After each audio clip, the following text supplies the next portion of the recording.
బంగ్లాదేశ్లోని పన్నా జిల్లా దేనికి ప్రసిద్ధి చెందింది? పన్నా జిల్లా అనేది డైమండ్ గనులకు ప్రసిద్ధి చెందింది. గాలిలోని నీటి ఆవిరి ఘనీభవించడం ప్రారంభించే ఉష్ణోగ్రతను ఏమని అంటారు? నీటి ఆవిరి ఘనీభవించడం ప్రారంభించే ఉష్ణోగ్రతను డ్యూ పాయింట్ అంటారు. ఏ నది ధూమ్ధార్ జలపాతాన్ని ఏర్పరుస్తుంది? నర్మదా నది ధూమ్ధార్ జలపాతాన్ని ఏర్పరుస్తుంది. బంగ్లాదేశ్ ఎన్ని భారతీయ రాష్ట్రాలతో సరిహద్దును పంచుకుంటుంది? 5 భారతీయ రాష్ట్రాలతో సరిహద్దును పంచుకుంటుంది.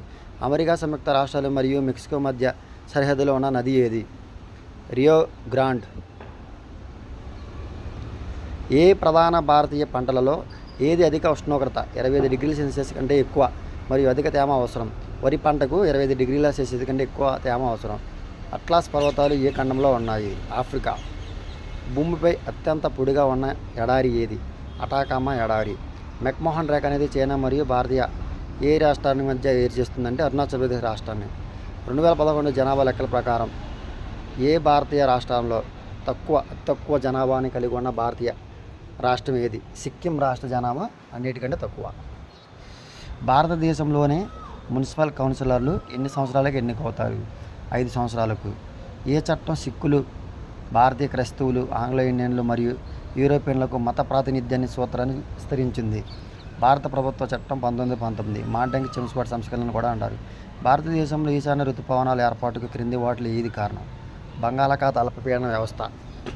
ఏ కాలంలో భారతదేశంలో జనాభా ప్రతికూల వృద్ధి రేటు నమోదైంది? 1911-21. వర్షారణ్యాలు ఏ రకమైన వ్యవసాయ పద్ధతులు ఉంటాయి?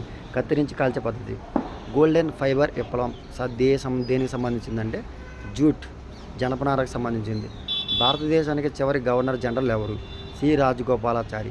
చివరి బ్రిటిష్ గవర్నర్ జనరల్ అయితే మౌంట్ బాటన్. ఓవరాల్గా అయితే చివరి గవర్నర్ సి రాజగోపాలాచారి.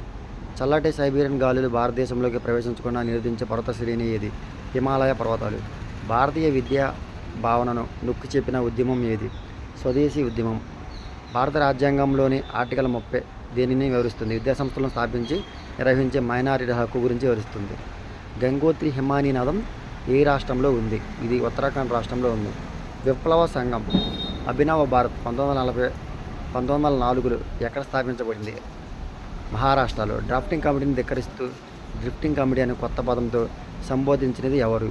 నజీరుద్దీన్ అహ్మద్. ఆర్థిక శాస్త్రం అనేది జీవితంలోనే సాధారణ వృత్తులలో మానవ ప్రవర్తన యొక్క అధ్యయనాన్ని నమ్మడానికి క్రింది వాటిలో ఏది? Alfred martial.